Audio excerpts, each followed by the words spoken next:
But my life is good. Really good. I get to wake up every morning at 5 a.m. and make some soup. It's the best. I love it. I get to lay in a bed by myself all of my life. It's fantastic. You're playing music too loud, right to jail, right away. You're driving too fast, jail. Slow, jail. You're charging too high prices for sweaters, glasses. You right to jail. Where's my burrito? Where's my burrito? Where's my burrito? Oh! Okay, I don't know. Whatever it is, it's not right on the teleprompter. I don't know what that is. I've never seen that. No, there it is. We are going to do Sting, yeah. Okay, but now I can't read it. There's no words on it. Okay. Ready? Sure. There's no words there. To play us out. What does that mean? To play us out. Sting is going to do. It's a video. Sting video. What is for credits? I don't know what that means. To play us out. What does that mean? To end the show? Yeah. Yeah. All right, go. In 5, 4, 3. That's tomorrow, and that is it.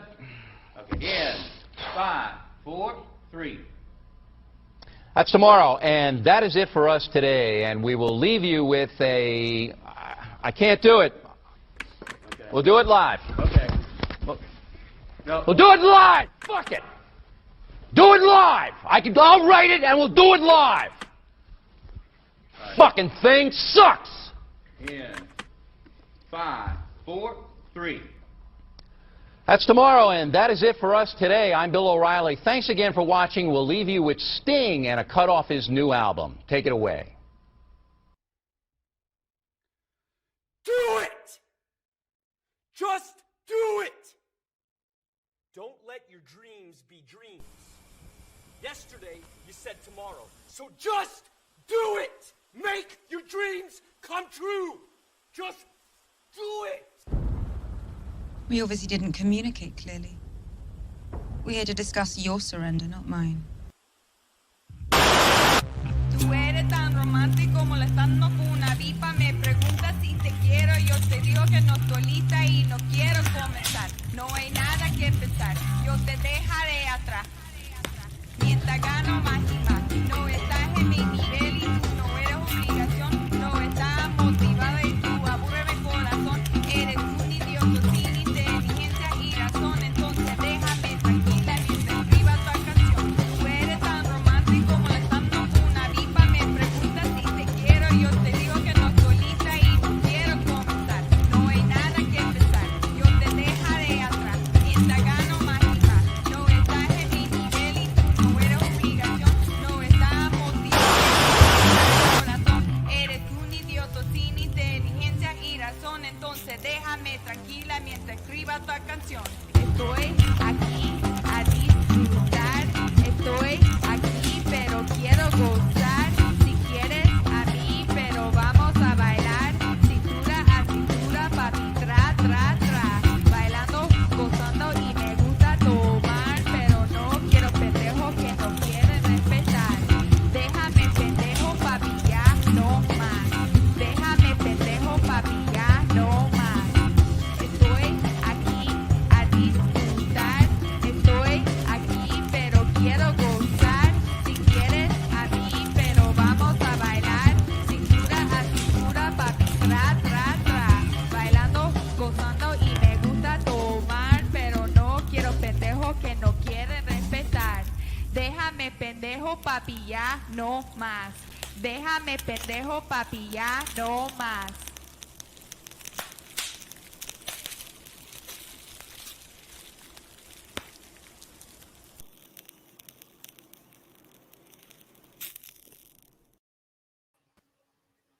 Cheers.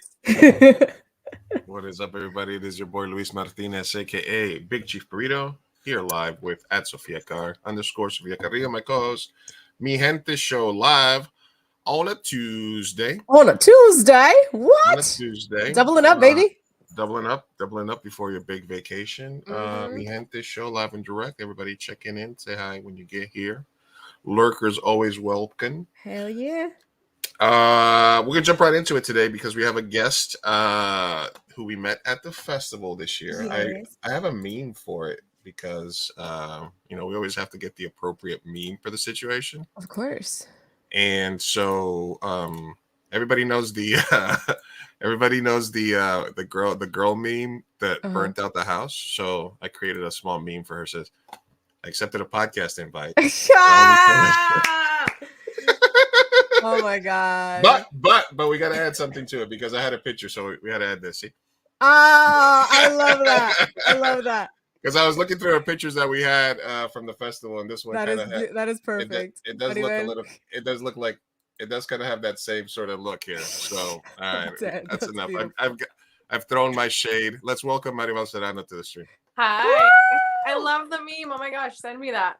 Yeah, absolutely. Hey, I love memes of me. I used to have a coworker who would make fun of me and make memes, and it was they're the best way. Aren't they amazing? Yeah, they are. I love it. Sometimes we do a Sophia Cryface meme, but we retired that. We did. Are we allowed to drink on the podcast? Because I had a long day. Yes, please do. Good. It is encouraged. Okay, good. I'm very under the weather, so I'm drinking tea, but I'm joining you in spirit. All right, Maribel, thank you for joining us. We met at the festival this year as a film that you produced and were the subject of, which is sort of rare for documentaries, I would say, called My Daca Life, screened there. Fanny Nelson from Avenida Productions came down from LA, and we saw you, met you there, got to hang out with you during the festival. But, just so people know sort of what your story is, My Daca Life is a story of you being a DACA recipient and going back to Mexico to sort of refine your roots in a little bit. But can you tell us a little bit about where the idea for you producing your own story about yourself came about? Yeah, of course. Thank you for asking that question and starting with that, actually. It's very important for me, for people to know that I'm also one of the producers. Because what I find in filmmaking is that a lot of times, especially when it comes to a story of empathy or someone being disadvantaged, the person who is highlighted in the story isn't usually the filmmaker. And normally it's people who have resources to make films. Not anyone can do it. You have to have the funds. You have to have the ability to know what you're doing. You have to have a team. But I felt like I have so much potential and so much that I can do. And I don't like that I'm being so restricted. And the whole point was for me to not only be the subject of the film, but also the producer. Like, why can't I also be a filmmaker? I don't want to just be, this like sad story, or, it's not just sad. It's a very inspiring story, but I also want to be the person who can produce their own film and show others that they can do the same. So that's sort of where it came from. It came from, I guess, frustration in the lack that I was experiencing, like the lack of resources and access, and wanting to do more and show who I really was, and that I was more than just this story that people should feel bad about. Sorry, my dog went buck wild right in between there. No, that's right. So so there's a difference between being the subject of documentary where somebody is invading your life and then basically willingly accepting and recruiting somebody to invade your life. Do you feel that at any point it was, do you feel that during the filming you were being a version of your authentic self? Did you feel, since you also had the dual role of producer in filmmaker, in sort of trying to direct yourself, when you watch the movie now, does any of that sort of jump up in your mind? To an extent, but I really think that Avenida Productions and Fanny did such a great job of taking my vision. I think that the only thing I would have changed maybe, but it's a tricky situation. It probably would have made it less political, but that's also very hard because it is a political subject and that can't be denied. I mean, the fact is that it's a program, when it comes to DACA and immigration, it is very political. You just, you can't hide it. But what I find that has been effective when it comes to educating people on who we are in our stories is meeting them where they are, is talking to them from the heart and from being authentic. And I've had friends on both ends of the spectrum being supportive as far as their political views, because I grew up with around a diverse group of people, so that's just normal for me to be around people that have different views when it comes to their preferences and their views. And so I do think it's very important to be very honest and blunt and share the truth of what it is that we're going through. Sorry, my tripod is like sliding over. But I also, I wanted us to be approachable. And that's been one of my goals, is like not coming from a place of division, but being approachable so that anyone, regardless of what their views are politically, can get on board and support the cause and see who we are authentically and like connect on a human level versus a political one. But that being said, that political element had to be included to really be able to tell the story from the perspective of what it is in the U.S. government, who it affects. But yeah, I mean, I came in with a vision. I talked to Fanny, the director, and Avenida, and they did a really great job of just running with it. And I also had another 30-minute documentary that I produced when I was 25. And so I showed them that. So they had an idea already of what I wanted to create. Yeah, I saw that. Tell us a little bit about that. It was drill, right? What does that stand for, and what did that mean to you in doing that at 25? I'm sure there's a word when you combine two words and turn it into one. Yeah. It was dream and it was real. So I called it drill. I think of it now, it's kind of cheesy. Dreams are real. But what happened was, when I was 25 is when DACA passed. And before I was even approved for the program, just knowing that there was something in place that I knew I would qualify for because I checked all the boxes and the criteria, that alone was enough for me to create this documentary. And because I had been sharing my story previously, I was going to Washington, D.C. I was doing that like on a more intimate, political level for years, since I was 19, actually. And then when the program was announced, to me, that was my green light to just share it publicly and not be scared of being caught or being deported or whatever may come from, sharing such a personal story publicly. So I hired a cinematographer and an editor. He actually flew out here. I forget where he was living, but I told him, I gave him the vision. He had no idea, what this program, it was a new program in 2012. So, but he also did a really great job of putting it together and sharing the story.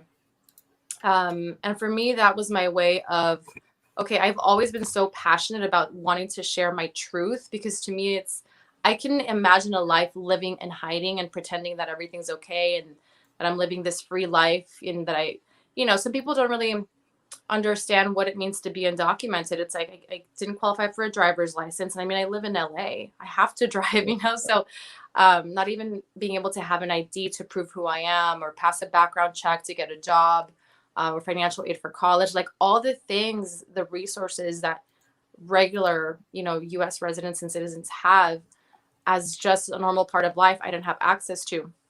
So for me, it was extremely important to be able to share that truth, to put it out in the open. And I've always believed that if people saw the truth and saw the humanity behind what this actually meant for people who go through it, that people would rally behind us and support us. And luckily, that's been the response so far, and the reaction is people have been very, very open and supportive of, both films. Yeah, definitely. Absolutely. We're talking live here with Maribel Serano from My Daca Life. For our people in the Midwest, you can watch My Daca Life on April 15th, 4 days from now. Ooh. At the Shakan. How do you? I always fuck up the X. Shakan. It's like a Z, I think. Zacan Indie Film Festival, April 15th in El Centro, Denver, Colorado.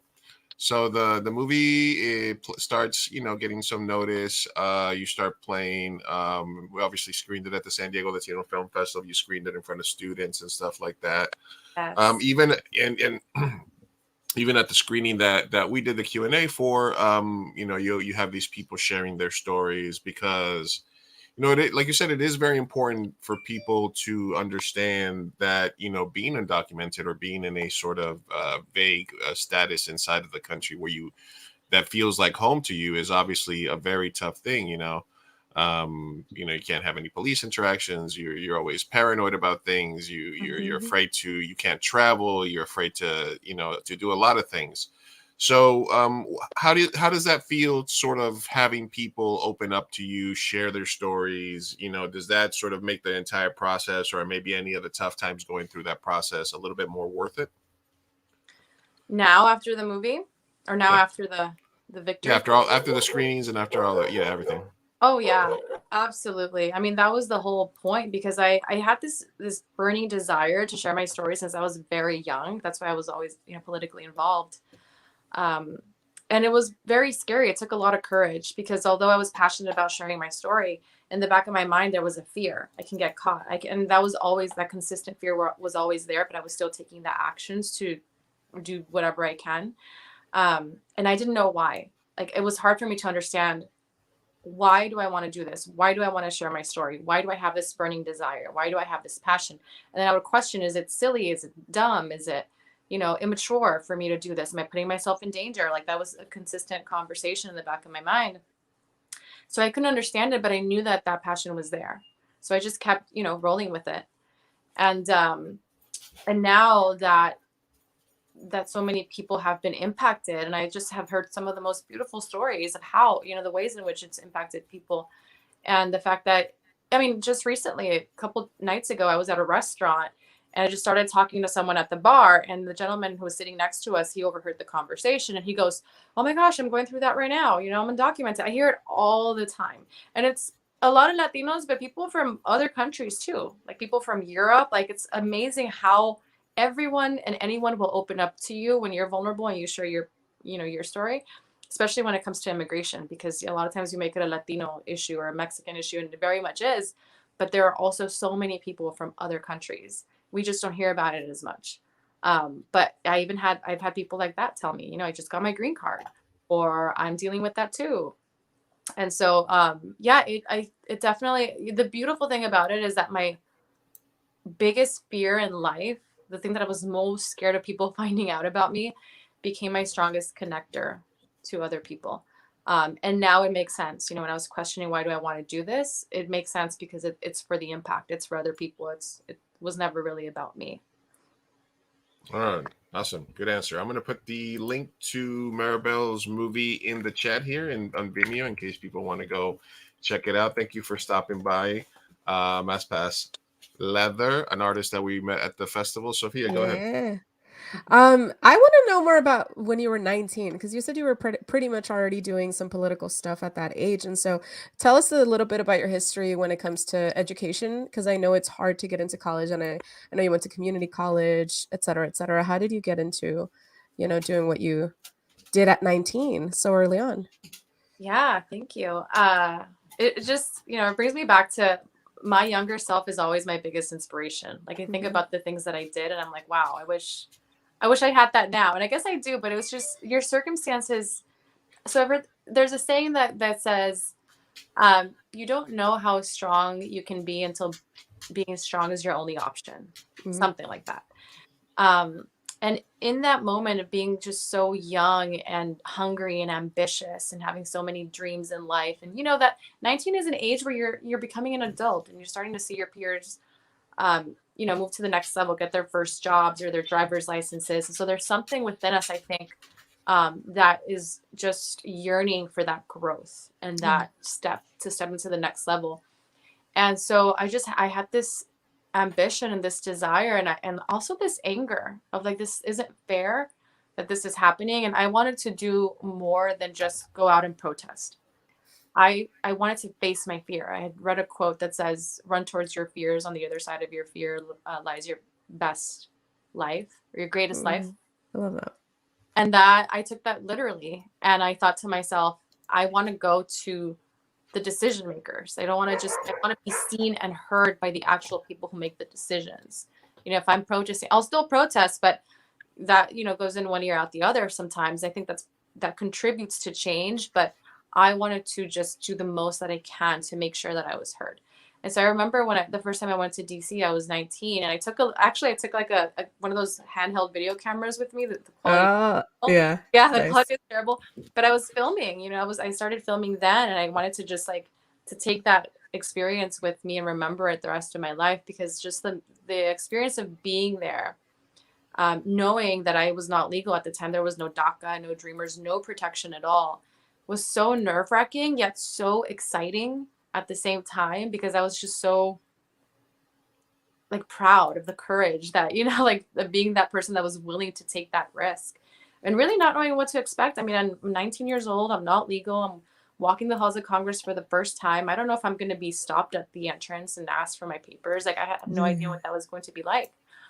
But I was willing to take the risk at that point. And I also thought about other people who had more to lose. For example, like they have children or jobs, or they have to maintain a family. And I thought, you know, I can afford to take this risk, because if I'm sent back or whatever happens, I will survive. Like, I'm going to be okay.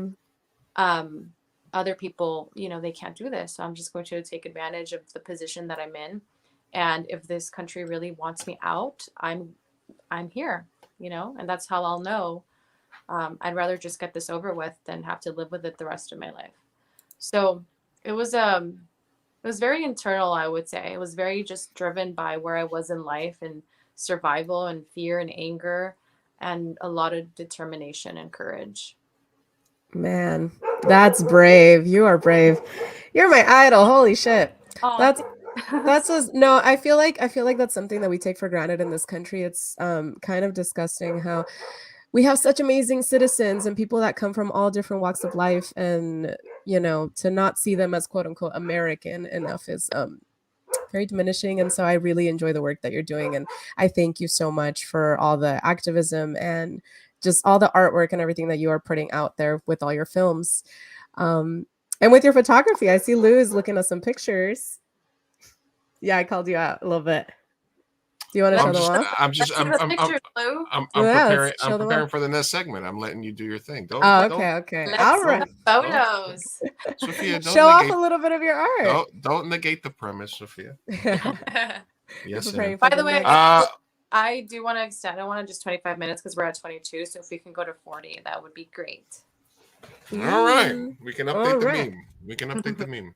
Update the meme. 740 hard. Well, since we updated, what did your parents think of all of this at 19? You know, I get that question sometimes, and it's hard for me to answer because they wouldn't say anything to me. Really? Yeah. At they all? would not. They wouldn't like. I would tell them, you know, I would mention this to them, thinking that they would be somehow proud or excited. But there was like silence. It was just so odd, because so the first time I went to DC, I was 19, but I went a couple of times after that. And there was once that my mom called me. I was at work and she called me and she said, look, we don't think it's a good idea. What are you going to go for? It's not safe, you know. And I remember I was just so angry, because now thinking about it, she was trying to protect me. But at the time, the way that it felt like you're trying to stop me from doing something impactful and meaningful that is a dream of mine. And as my parent, like, I expect your support. So that's how it felt in that moment. And I just was like angry. I don't know what I said to her, but I hung up the phone. And I was just so upset that I didn't have my parents' support, you know, for trying to create change. So it was a lonely experience, because at the time, people didn't understand what I was doing it or why, and that includes my parents. And I love them dearly, and I know that they were just trying to protect me, but it was a very lonely experience as far as having no support and feeling like not only do I really not know what I'm doing, but I'm following this passion and I don't know if it's a good idea. Plus I have no support or anyone telling me that it is a good idea.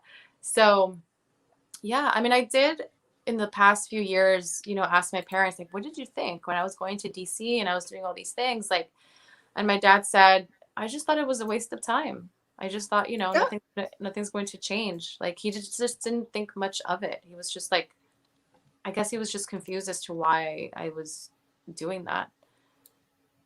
I guess it's kind of the defeatist perspective of, you know, a more jaded adult, I guess. And then you have a spunky 19-year-old wanting to change the world, which is what ultimately what we need, right? It's what we need. That's how you get change done, is by action. Yeah. And I think that's such a just people having big dreams. You know, I think there are some of us that we can't help but have big dreams and want to do things that other people haven't done, and want to take risks. And then there are other people who are just very content in their day to day, and that's okay. It's not like one is better than the other, but that's why I think there's so much opposition and resistance with people who are big dreamers, because others don't quite understand or don't see the vision. And for people who do want to create and want to grow, it's so important to build that, to grow that muscle of like not letting yourself be discouraged, you know, by people who maybe they don't necessarily want to hold you back, but they just don't have the same vision that you have. And a lot of times that's our own family. Yeah, absolutely. Yeah, that's heartbreaking in a sense, almost that it do be like that sometime. And again, Maribel, we thank you for coming on the show.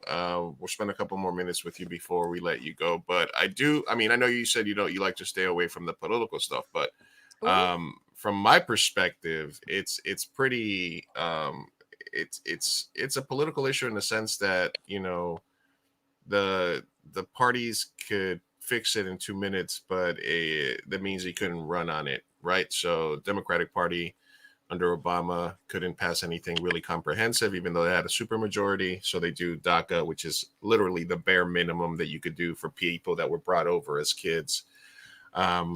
And, you know, the Democratic Party every few years since then has says they're going to do an updated registry. They're going to do this. They're going to do advanced parole. They're going to do all these things. And at the end of the day, they don't do shit, because that means they can't fundraise off of that anymore and say, we're the party that cares about Latinos. We're the party that cares about immigration.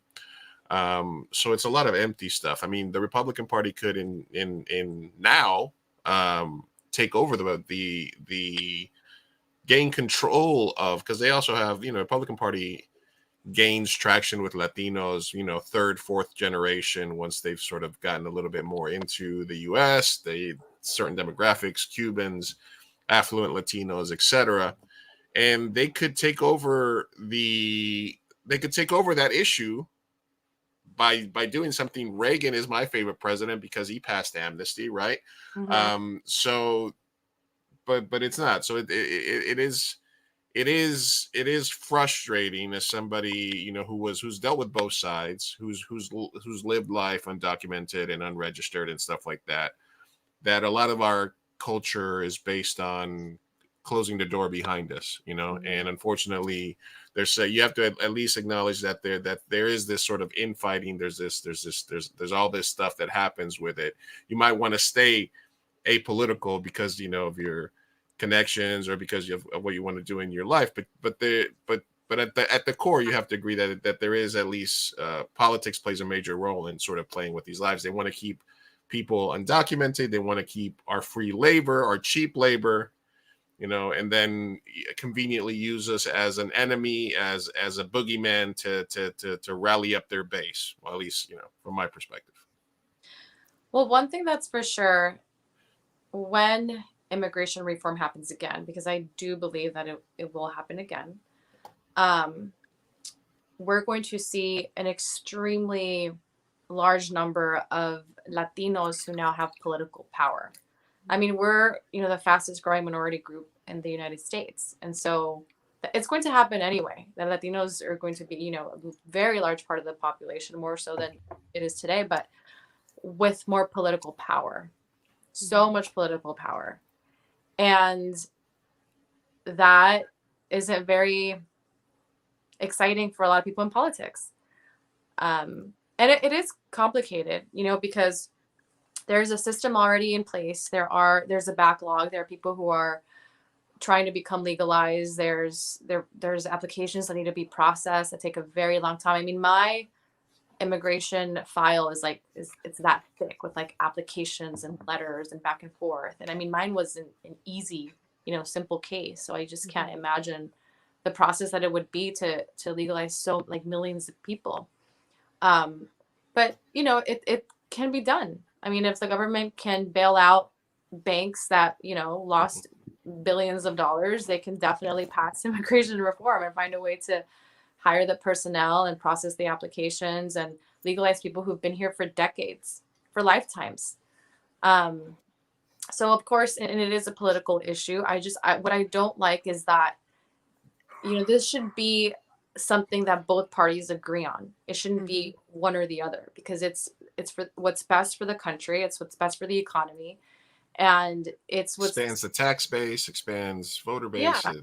Yeah, and so it shouldn't create division. And I just don't like that there's this blame game being played, because everyone should be in agreement that immigration reform needs to happen again. It's been 35 years since Ronald Reagan. Ronald Reagan was a Republican, by the way.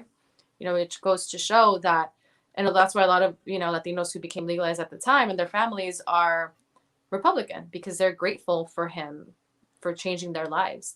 So we also need to be, cognizant of why people think the way they do. And, if we have too much hope on one party or the other, a lot of times that can be disappointing.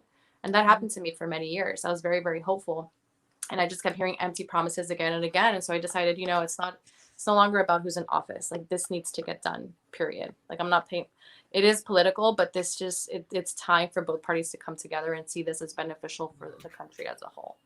Definitely. Have you I'm curious, because you've been talking about this same topic since you were 1925 to now, and so I feel like a lot has changed in just the zeitgeist of the United States over that amount of time, and specifically when it came to, I mean, I don't want to get political either, but like with Donald Trump, basically, the otherism of Latinos, I feel like that was a pretty big moment in time where we were now used as a scapegoat. And I feel like hatred towards Latinos and undocumented immigrants kind of rose. So what has been your experience in promoting your, DACA and everything from then to now? Well, what's funny is when we finished filming in Mexico, this was October 2016, and we came back, and 2 weeks later, the election happened. Oh, whoa. And Trump was elected. And that was not part of our vision or our plan, by the way. But I just remember feeling so lost and scared and wondering, like, is this, idea of a project, again, like, is this a dumb idea? Am I putting myself more at risk? And I just remember thinking, are we even going to go through with this film now that, Trump is elected?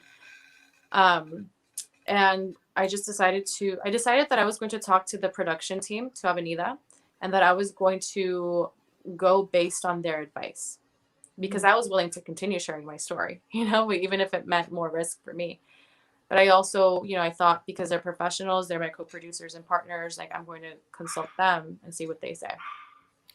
So I picked up the phone and I had a conversation, and they said, Maribel, this is now more important than ever. It's more important than ever for you to tell your story. And I was so excited. I was like, okay, yes, they're on my team, we're going to do this.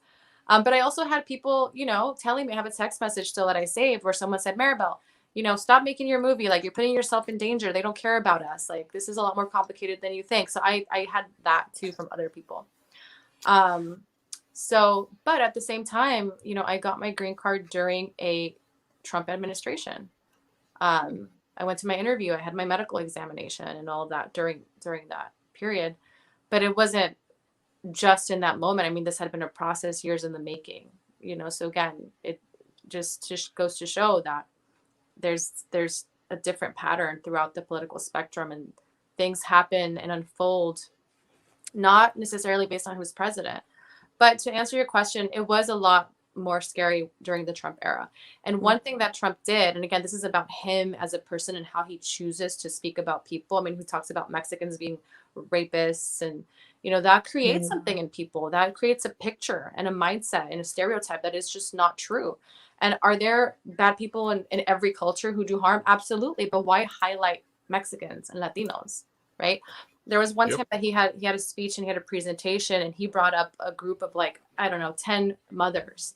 And they were sharing about how an undocumented, or in their words, illegal immigrant, hurt their child or murdered their child or something like that. He created like a panel or something that was all about like immigrant crimes. Oh my God. Infuriated me, because that dialogue and that highlight is very dangerous, because these are mothers and we empathize with them, and we don't want any mother to go through any suffering, regardless of whether the person who committed the crime was documented or not. But he's decided to highlight this as if this is who undocumented folks are. They're criminals. And that is a very dangerous rhetoric. And to, you know, to choose to highlight that group of people who happen to, you know, have that experience, because that happens to so many people, and someone's character is absolutely not based on their immigration status at all. Mhm. But he chose to, you know, create that narrative to his huge audience. And again, that creates a picture in people's minds. And for me, it's just always been about, how do I demonstrate that those are fabricated narratives and show the truth and what's on the other side, and that does not represent who undocumented immigrants are. It's a status based on a piece of paper. It's not a status based on someone's character or talent or ambition or, you know, wanting to contribute to this country. All right, guys, we've been live here with Maribel Serano from My Daca Life. You can catch the documentary this Thursday on the 15th in Denver, and it's also going to be screening in LA when, Maribel? In May.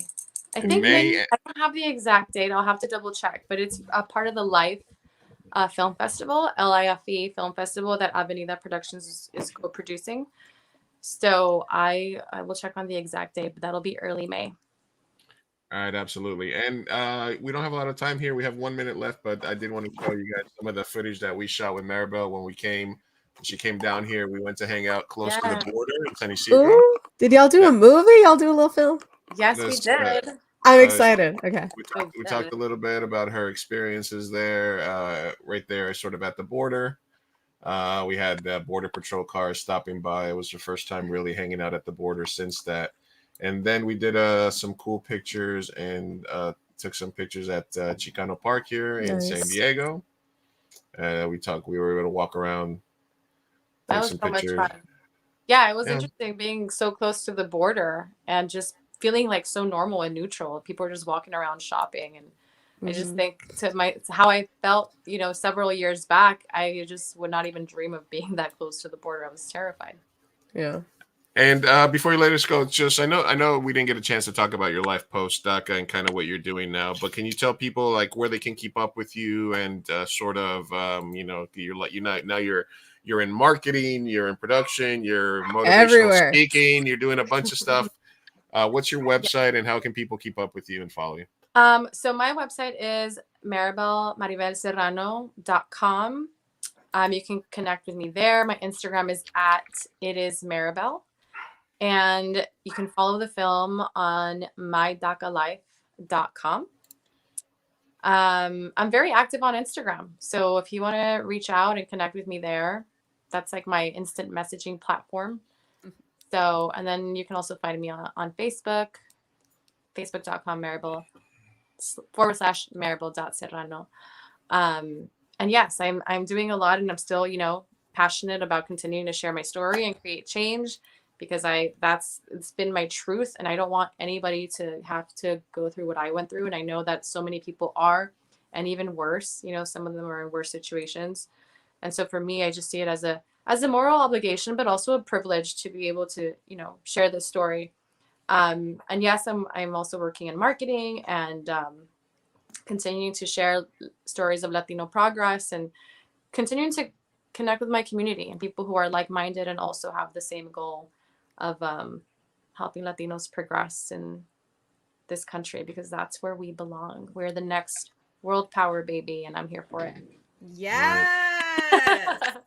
Well, we wanted to have you hang out so you could react to some news and stuff with us, but I know you have to get out. You're a busy LA gal with She's got a busy life. You can't hate. So you can just hopefully what kind of news? Sometime. Oh, we talk about all kinds of stuff. All we got kinds of the stuff. Dalai Lama, the Dalai Lama. We got Hellscape Watch. We got all kinds of stuff. We talk about everything. It's two Latinos reacting. You know, we react to a bunch of crap and then we just talk shit all day. That's all we do. Hopefully one of these days you can set aside some more time for us later on, and you can just jump on with us. You are we also do always anonymous welcome. advice. Yeah. Sounds good. Well, I'm excited to hear your reactions, and thank you so much for having me and for everything that you do. And by the way, that intro was hilarious. Thank you. I do like the Wednesday part. That's my favorite. I love seeing myself next to Bill O'Reilly. I was invited to be on Tucker Carlson once. What? Yeah. I mean, I was being asked questions by one of his producers to see if I was, you know, a candidate, but I don't think that they wanted me because he tends to, drill into people and try to make them look stupid. They like stupid people there.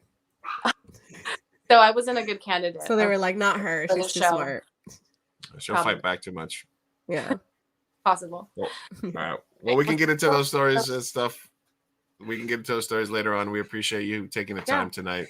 And we will hopefully see you soon, Maribel. Thanks for Sounds tuning good. Thank you for being here. Thank you. Love you. Bye. Oh, I love her.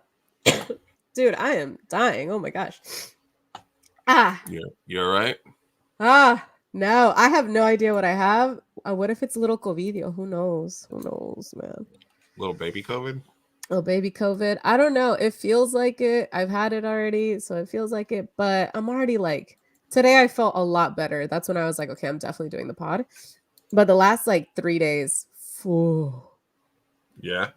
Yeah, it was bad. Tenía cuerpo cortado like all day, 24 hours.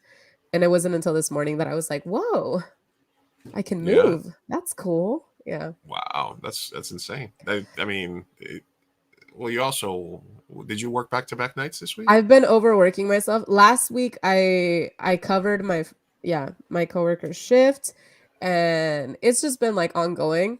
So it was time. It was time for my body to crash, and I'm happy it happened before the trip. That's So. All right. Well, we'll hang in there as long as you can today. Hell yeah! Don't make hellscape too painful. Or else I'll trudge along myself. Hell yeah! We got another one on Thursday anyway. Nah, I'll be here. Don't worry. This will be at least 2 hours. Come on, we're long-winded people. Yeah, we're always long-winded. All right, well, let's moving right along. Rosa, what's up, Rosa? Rosa will be on Thursday to talk. Take some bronco miel and some Vicks. Claro que sí. I've been bathing in Vicks, man. It's great. It's amazing. Let's see what else we're gonna share here. By the way, I have to talk to Rosa. Okay, I'll talk to you on Thursday. I have an update though. Oh my god. Okay, I'll just tell you right now. I finally watched Marcel the Shell. Oh. Have you seen it? Yes. Okay. We'll talk a little bit when Rose is on next Thursday. We'll talk a little more Marcel the Shell. Yeah. All right. So I got a bunch. So let's just start clearing stuff out. How about that? Okay. Let's do it. Let's go. Should we You don't want to do personal news? How are you doing? First of all. Personal news. All right, let's do personal news. Yes. All right, sure. We didn't get a chance to it here. Well, my personal news, unfortunately, is not unfortunately, but I don't know, man. Having a German Shepherd is tough because no, it's not the hair. The hair, I love the hair. The hair's fine. I'm used to the hair. It's just that I'm not used to because pit bulls are super resilient. And their stomachs are like they can take whatever, but also is just a little bit more. I don't know, and he's also a Craigslist dog, so I think that those are like super inbred and stuff. So I think he's gonna have problems like with his hips and stuff and whatnot. And him and Baxter were playing. Him and Baxter were playing today or something like that, and all of a sudden I hear them both crying. So and now also was limping from his left leg when he got hurt the other day, and now he's limping a little bit from a rear leg, and Baxter's limping a little bit, and I'm like, what? Yeah, and they're both like sitting here like I had to give them some CBD right now before I started, so they're all a little drugged up too. So hopefully they get some rest and they're really trying to get you bankrupt. That's what they're trying to do. I'm just telling. I don't got emergency room money right now for you guys. I'm sorry, I can't do it. I think I'm gonna have to. Baxter's over here. Baxter's getting old anyway. So my personal news is my dogs are. I need I'm probably gonna have to get like pet insurance or something and get them taken care so that I can. That's expensive too, though. Oh my gosh. That is on purpose. Other than that, we are working and we're working on the next script where we're gonna get ready to do a crowdfunding for the next movie. And I'm going to the gym still. This is week 4. I survived last night. I got to the gym. I did my whole routine. I had proud of you, man. My pre-workout, my little amino acids ready. I get there, I sit up, and then I open up my I open up my earphones case. No battery. No, it was empty. Oh. They were empty. Oh my gosh. No, that's the worst thing when you get to the gym and you're like, I'm gonna raw dog this. Like I'm just gonna do it with no music. And it's just like, Wow. oh god, that was and oh man, it is so rough to work out with no music, man. It is. It is a pain in the ass. Happened So to me once. I did some cardio. Yeah, I did some cardio and I swam a little bit and I came home. But yeah, so I survived that. I was already there. I was already drinking my amino acids, so I'm doing that. So working out, getting a good routine, getting going. Yeah. That's the new stuff. That's kind of where we're at. And editing, doing all that stuff too. Nice. So nice. we're here. We're active, trying That's to take care of my dogs. What Hell about you? yeah. Reality show. I got an update. It comes out on 5th of May. So Cinco de Mayo. So look out for that. They finally got their shit together apparently. I'm gonna be in Europe, so I don't know how much I'm gonna be active in that. I'll probably repost some stuff. That's about it. But yeah, it'll come out on 5th of May. So I'm gonna be on a reality show, y'all. Yay. Other than that, huh? Have you guys done any more of the reaction shows, or was that put on pause? No, that everything was put on pause, and like the company that I was going to do the reaction shows for, I have yet to hear if they're working with them. So I don't know. It's all up in the air. I will, since I have access to StreamYard, I feel like I will do reaction shows regardless, and maybe we'll just put it up on the Mi Gente Show. What do you think? Or on my own personal YouTube, something. I don't know, free content. But if you want to react with me, go for it. But I don't know. It's just, I'll be in Europe. So when I come back, I'll think about it. You'll be in Europa? I'll be in Europa. Yeah. Oh my God. Another personal news. I finally watched Schindler's List. I had never in my life watched Schindler's List. Don't laugh. Hold on.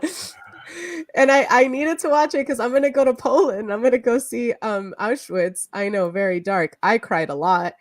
Boy, was I not prepared. Why did no one tell me about Schindler and his list? You were surprised at the movie about the... Nah, I'm playing. I knew what it was about. I already knew about Oscar Schindler. I'm playing. But there was a couple of scenes that, bitch, it got me. It's a genocide. It was messed up. I was like, Jesus. Are you kidding me? Yeah, no, that movie is probably one of the top single watch movies, because you watch it once and it hits you so hard. Yeah. And then pick your scenes, all the brutality scenes, For me, the shower. The shower stuff. Oh fuck, that got me so bad. The girl with the red coat is like massacre. There's an actual like it's a story about something that happened. All of that movie was incredibly hard. Don't watch, what was the movie I watched Sophie's Choice earlier in the year because you told me I needed to watch it. That was another sad one. Yeah, there's a lot of so babe, it's an incredible film. Yeah, amazing film, highly recommend. But I did I've been to Berlin before, and I went to Sachsenhausen, and I just remember that was my first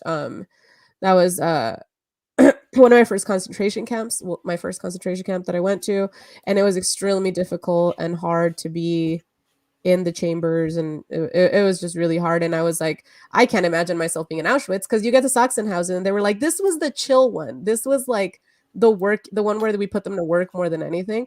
Auschwitz was a really bad one. And so I was like, damn, can't imagine what I would do over there, And now, fast forward to now, I'm actually going to go to Auschwitz. So I know I'm going to sob, and it'll be very hard and difficult. And yeah, don't take any inappropriate selfies, obviously. Number one. No, I know how to act. Okay, watch me be like, "Hi, mi gente from Auschwitz." Oh God, fuck! You just made me.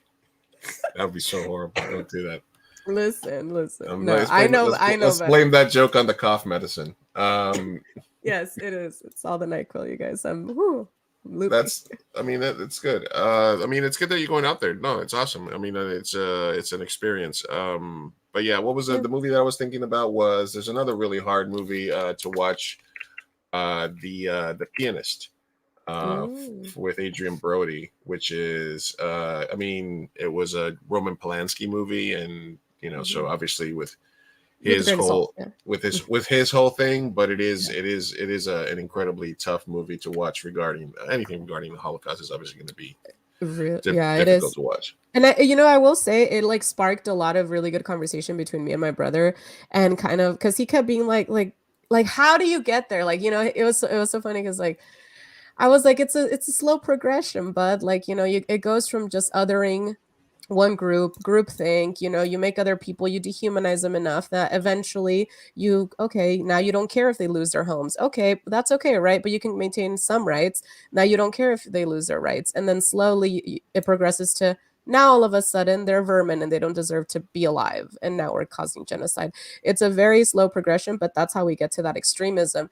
So it does irk me, reeling it back to the DACA situation, how we are not at the vermin genocidal level right now, but it does irk me a lot, the parallels Well, of fascism with just the the rhetoric language that that is they use the is the same. language, yeah, is Yeah. the same of like, okay, we are in the dehumanizing lane. That's where we are right now. We're in the dehumanizing area, and I don't want it to get past this. I don't want it to even be near this. I want it to go I want us all to just see each other as humans and love each other. And how about let's just love each other, please. I'm sick. Aren't you though? Yeah. You're sick. You're sick. This is the shit that I think about though. Anyway. All right. Well, that's enough about me. No, that's you're 100% right. It is the language, the imagery, the language, all of the things, when you start really thinking about the fascism playbook, there's people that advise the people that are in power that would love for that to be the thing that happens.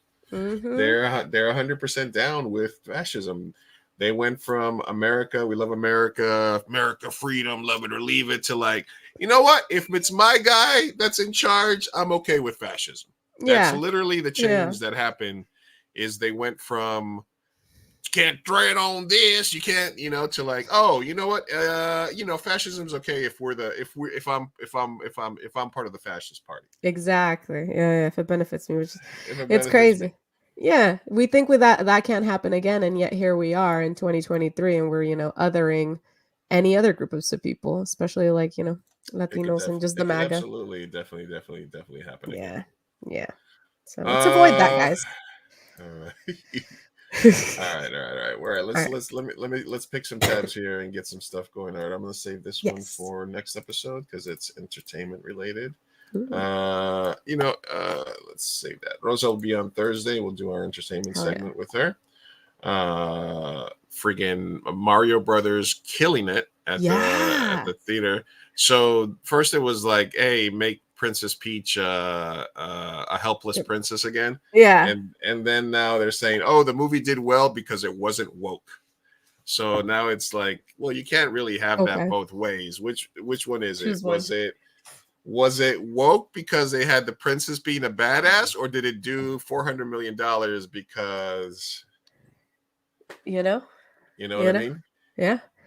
They're like, it didn't have any gay couples, so it wasn't woke. Her. Yeah. And Princess Peach might have been a little butch, but we're okay with that. It's called a tomboy. All right. Let's see. Moving right along. All right. Let's do Hellscape, and then we'll move on to stuff then. All right. Okay. All right.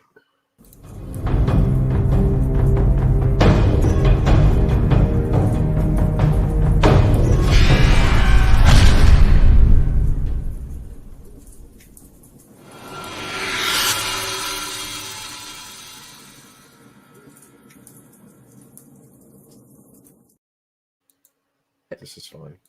This is fine. This is fine. This is fine. This is 100% fine. All right. So yeah, basically, the Hellscape this week is another shooting. Monday morning in a bank.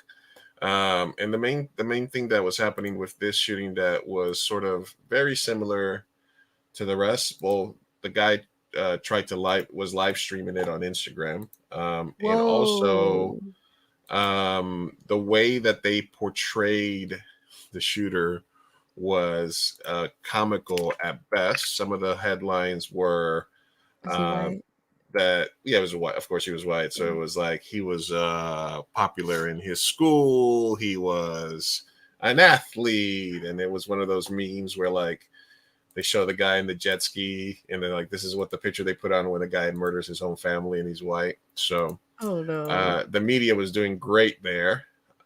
His valedictorian picture is just yeah. It's always like that. Meanwhile, Trayvon Martin is like, oh, he had weed in his system when he passed. You know, he was like 10. It's like, okay, bro. It's like, all right. We covered Ukraine war still going on. Some lady blew up one of the Russian fighters with a bomb. We missed that. I'm gonna save this one for next week as we move right along. And then the one thing I did want to talk about, should we talk about the Dalai Lama right away? Yeah, let's do it, because you know what? Yeah. That was weird. Right, so let's talk Dalai Lama. The Dalai Lama, there's a lot of stuff happening with the Dalai Lama. There was a whole thing that they did with the British guy. What's his name? You know what I'm talking about? There's a lot of British men. No, which one? The guy that does the weekly HBO show This Week Tonight or something. Oh, yeah. Because the Dalai Lama and the other Lama, they have to like sort of find each other, and then China like kidnapped the guy that was supposed to be the next Dalai Lama. Anyway, the Dalai Lama's around, and he asks a young boy to suck his tongue. Right? Yeah. Quote. It's a quote. He said, "Suck my tongue." But he did apologize. Did he?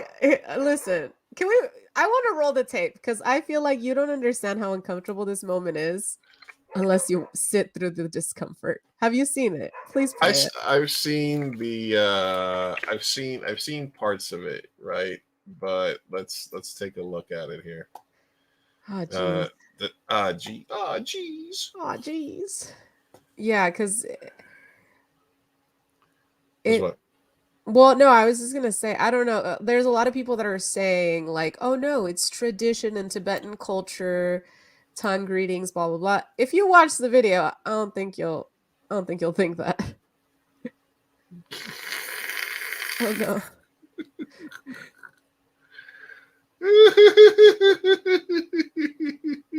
If you watch the whole video with like his voice, it's so awkward, and then he grabs his hand at the end. He's like, "Now give me a kiss." And then he gives him a kiss on the lips. He's like, "On the lips." And then he gives him a kiss on the lips. And then he's like, "Okay, now suck my tongue." And then I should not be laughing. It is very disturbing. It is really disturbing to watch. And all I can think of is like, this man is a pedophile. And I think he's just hit that age where now in his dementia, Wait, you think the Dalai Lama is a pedophile? I think so, bro. Did you not watch the video? You're gonna stare at that child and be like, "All right, can I give me a little kiss? I want to suck my tongue on it." Really? Watch the video, Lou. The video will convince you. I mean, the real time. Hear his voice. This man is creepy. This man is creepy. He's a pedophile. All right, listen. That's pedophilic. That was some Catholic priest behavior. All right, leave that in Catholicism, Dalai Lama. How dare you? Listen, as a non-practicing Buddhist, I do feel that I should at least be like, well, you know, I don't know, maybe I don't know. I don't feel comfortable just all of a sudden calling the Dalai Lama. I didn't either until I saw that video, Lou. I saw it. It's not a good look. It's not a good look to ask. There's so much empty space where he's just like, the show's weird, yeah. And then he grabs his and then he doesn't let him go. He like grabs him and then like it lingers. It's so creepy. I can't understate it enough. Watch it with audio. All of it. It is so creepy. Yeah, exactly. Why would he do that in public? Here's my theory, because why would he, right? My thing is you get to a certain point when you're in your age, you know, maybe you got a little dementia. Who knows? He's not that old. He's old as hell. And where you just, you know, you walk out without your pants on. I'm just saying that he just kind of was like, I think he just had a lapse of judgment and was like, yeah, kiss me, lick my tongue. And he forgot that he was not in private. I don't think that I don't I listen, it could be super creepy and it could be Pedophile. wrong, but I'm gonna stop at calling the Dalai Lama a pedophile. I'm gonna say He said, "Suck my tongue." there has to be something else there that we're not like that hasn't come out yet, or maybe I Okay, don't so know. the best defense that I've heard is like, oh, Tibetan greetings, you're not getting it. It's like, a culture thing, because you can always play the culture thing. But even with the people that are saying that, they were like, this went on a lot longer than a greeting. Like it was already past. He already greeted him a million times, and then he was like, all right, now suck my It tongue. was like a photo shoot. Maybe it was And like then he said suck my tongue in English, which is another thing of like, bro. It's so creepy. I'm saying pedophile. I'm saying dementia. I'm saying he's an old man and just, forgot to wear pants one day. I'm going to not call the holiest of holiest, His Excellency, the Dalai Lama, a pedophile. I'm sorry, but he said suck my tongue. I can't. I'm sorry. I don't want to. I mean, I've said that, but not to an 8-year-old, obviously. Why But not? Why haven't you said that to an 8-year-old? It's because it's wrong, and I'm not a fucking creepy old pedophile. Exactly. That's what I'm saying. But I'm just not That's ready. Why you haven't.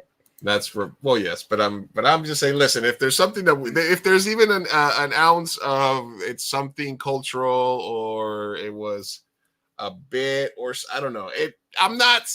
It's hard to defend it. Obviously, yeah. It's very hard to defend it. But I mean, I think the guy deserves a little tiny bit of slack in terms of like, it would be the first when you say you can't really compare it to Catholicism, because that's like 100. I mean, a billion. Like, you know what I mean? Like Catholicism and the Catholic Church has been doing that for millennia. Yeah, I mean, I'm not saying like knock the religion, let's burn everything down. I'm just saying that in this case, pedophilic activity.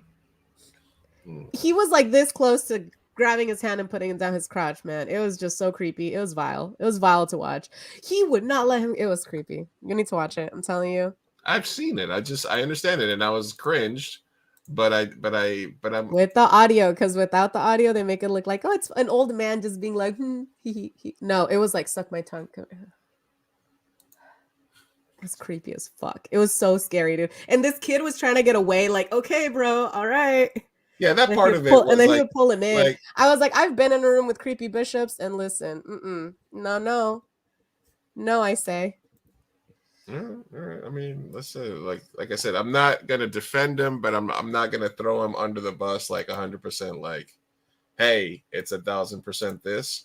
Yeah. Like you said, maybe he was just a little bit out of. Maybe he was just a little out of it. He is old, although he's not like senile old, but he has been. He has been, like he's basically. I think he might be a little senile now. Yeah, we'll go with that. We'll go. Maybe he's. I think that's the best bet. I think that's the best bet. You know, when a creepy like grandpa be like grabbing your butt or something, and then you're like, he's the senile. He's the creepy old grandpa. There's a movie about it. I'm like, that's the best bet at this point, because other than that, it's pedophile, and it's like, I don't know. We're not defending groomers or pedophiles or anything like that. I just said he's His Holiness, and it might be a little bit to jump the gun to immediately be like, this is 100% what it is. That's all. This is why you never meet your idols, guys. They will always disappoint you and be pedophiles. What? Wow, you are coming on strong. You really disagree? I'm surprised you disagree. No, I don't disagree. I just think that when you compare somebody to the Catholic Church, it's tough, because the Catholic Church has been doing this institutionally for thousands. At that point, systemic, institutional year. They're 100% okay with it. They literally rape and they literally groom children. They groom them and then label them. Yeah, they pick children that are from like shattered homes that need guidance. Mm-hmm. There's literally like in these communities in South America, they did this for hundreds of years, where the church is like, oh, the priest is taking an interest with you. Yes, go with him on a retreat and stuff like that, taking advantage of the families. Yeah. That is like the top level of being a piece of shit child molester groomer. Agreed. this old guy that may or may not know where he was, and he's been treated like a god his whole life because he literally is supposed to be like a god. You know what I mean? I just did this one thing. Like if you were like, oh, the Dalai Lama does it again, you got more videos of him, I would be like, yeah, sure. As a one-time video, it is not a good look. It is a very bad looking video. But like I said, I'm gonna stop myself from like immediately declaring that he's a pedophile and this. He needs to work on that though. I will say pedophilic activity. All right, that was pedophilic behavior. We don't need to label him, but that was behavior of a pedophile. Okay. All right. So That yes, it was not good behavior. It's not something. Because why aren't you licking 8-year-olds? Go tell them to suck your tongue, Lou. Why aren't you doing that? It's normal, apparently. No, it's not normal. It's not normal. I'm just saying that he's the Dalai Lama, so I'm willing to listen to an explanation or to see if there is something cultural. But obviously what we see in the video is not a good look, and it definitely does look like bad molester behavior, creepy old guy behavior. Now, whether there was something else or whether there's a cultural aspect to it, I haven't looked into it that much. So I'm not 100% sure, but yeah, it's not a good look for the Dalai Lama. It's not a good look. But like I said, as somebody who practiced Buddhism and who studied about the Dalai Lama and stuff a long time in my youth, I can't go 100% there as like a definitive statement on my part yet, unless like I said. But obviously, the kids seem to be uncomfortable. The video doesn't lie, the sound doesn't lie, so we can definitely say that it was inappropriate and that it feels very weird that he did that, especially in public. Yeah, there you go. Agreed. Okay, I agree. Yeah. But Sophia, you come in with the hard word, like right away. Listen, I'm just saying. All right, let's cleanse our palate from that for a second. Okay. Soccer. This is a goal kick. Oh no, mames way. It really got in. Where's the goalie? This is from a goal kick. Where the fuck is the goalie at? Falling on his ass. Oh, he's right there. Bro! Esta pendejo. What teams are these? Oh my god. Sorry. That's amazing. That is amazing. My bad. Sorry, guys. My bad. Yeah, that was easy. Oh, that guy, he better watch his back. Oh my gosh. The fans are gonna get him. Holy shit. This was in Chile. It was in Chile. Oh no. Oh, poor. Is he alive? Is he okay? The goalkeeper? Yeah. I'm pretty sure he's fine. Good. I mean, there's if you want to watch a documentary about something crazy, you can watch the Two Escobars, which was about the soccer player from Colombia from the World Cup in '94. That it wasn't necessarily because of the own goal, but it is what the guy said to him before he shot him. He ended up getting killed in Medellin after the World Cup in the U.S. So hey, that shit gets happen. It really does. Fans get crazy. It happens at kids sporting again. I'm sorry. Did you just read that? Yeah, Kurt, North Carolina man. North Kakalaka man says, I want to say that I went to Christian school as a child and I'm a little disappointed nobody found me attractive enough to put their tongue down my throat. Did you look like a 40-year-old man when you were in... What were you wearing? And you weren't putting out the vibe. You weren't putting out the right vibe. You weren't putting out the vibe. Wow. Right, we're getting so canceled. So canceled. Let's get off these topics here. All right, let's see what else going on here. I did want to talk a little. Where is this? I'm trying to find. All right, so in Latina news, Ana de Armas and Carol G are set to make SNL history as host and musical guests. Both will be Latinas on the April 15th episode, marking the first time. Fun. So don't bother me on April 15th. Ana de Armas will be hosting SNL. Wow. Carol D is going to be musical guest. Sorry, that's my girl. I love Carol. Carol G? Yeah. Oh my God, both our crushes are gonna be at the Look at same that. place at the same time. It should be. We have a watch party. Let's have a watch party, bro. Let's have a watch party for Ana de Armas I and will Carol. stay up for Carol What kind of G. music is Carol G? Reggaeton as well. Her new Oh. album dropped like a month ago or something. It's been devouring my life, which is good because Benito's in timeout. So since Bad Bunny's in timeout, it's nice that Carol G came in with some new music. Nice. It's amazing. Yeah. Let's see. Our friend Lalo Alcaraz came out with a new and some new videos. Let's play one of them here. Let's see if it wants to play. Now let me hit the refresh and try it again. They're basically a series of videos regarding.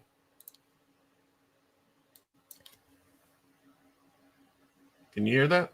No, but it also paused, so it's probably why. Let me Lalo. I think I didn't hit the right button here. I didn't hit the share audio thing. Gotcha. All right, let's try this again. Hey, it's Lalo Alcaraz. I'm There it is. excited to share my latest collaboration with my friends at Haluna Health about the vital fight for quality maternal health care in California. Enjoy, and please share this far and wide. I'm going to tell you a story about a real superhero. When my mama was pregnant with me, it wasn't easy for her. She didn't know what to do or who to talk to, so she went to the hospital. It was too hard to get help until she met a friend who told her about a magical place. Amiga, go to SisterWeb at www.sisterweb.org. And that's when Mama Marna introduced us to our superhero, Tia Vicky. And that's how Tia Vicky helped me Mama bring me into this world safely. And she helped my Mama take care of herself too.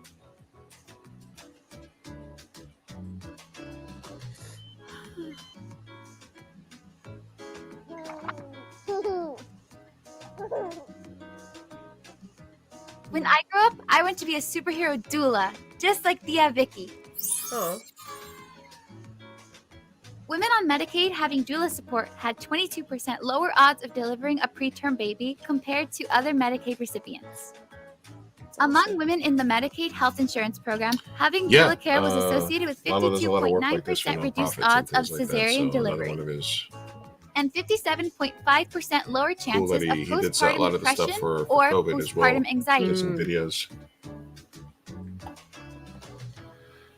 That's awesome.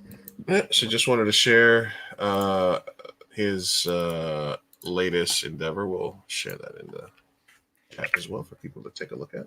Lalo just stays doing good stuff for the community, you know what I mean? He's great. Yeah, he's all about it. Yeah. Let's see. So where is this? I'm trying to find a good video to see if there's a video of this guy that got so two things major happened with YouTube pranksters, which was there's a YouTube prankster that got shot pranking people. Mm-hmm. And let me see if I can find a story here. What was he doing exactly? What? Huh? I said, what was he doing exactly? I vaguely heard about this one, but not in detail. You vaguely heard about it. Mm-hmm. All I can find. If it was TikTok, I truly don't care. It was. What are you doing over there? You watching That was me. Sorry, and I'm just reposting it. I forgot to repost. I'm reposting. All right, I'll look for it right here. This is an interesting one. We're officially at the mirrors are confusing stage of our de-evolution. This was an interesting one. This is an interesting one for people. Anyone explain how does the mirror know that there's a People were freaking out because they didn't realize how mirrors work. anyone look at this. Oh my god. How does the mirror know that that's there? That's creepy. Seriously? Anyone explain how does the mirror know Yeah, that they couldn't there's figure an this out. object there? Anyone Thing. Look at this. Oh, How jeez. does Oh, the mirror no. We're know doing that that's terrible as a species, you guys. Yeah, this is the TikTokers. This was happening on the We TikToks love this week. TikTok. Great. I mean, sometimes they do a lot of good. They do. My algorithm is amazing. Listen, don't hate on TikTok. It's the algorithm, all right? That's Gen Z. I don't know. Don't hate on Gen Z. An update on the Tennessee GOP expelling Democratic lawmakers. One of the lawmakers that got, well, surprise, surprise, out of the 3 people that stood with the protesters, 2 of them were black. One of them was an older white lady. The 2 black people were the one that got expelled. Shut up. The white lady was the one that survived the vote. But they're Stop. What? This could not be more blatant. What? Tennessee. What? yeah, are they you were doing? they were basically, they're saying the quiet part out loud. They're like, we have a chance. Now, good news is that when legislators are expelled from their positions, it usually goes back to their caucus or something that has to do with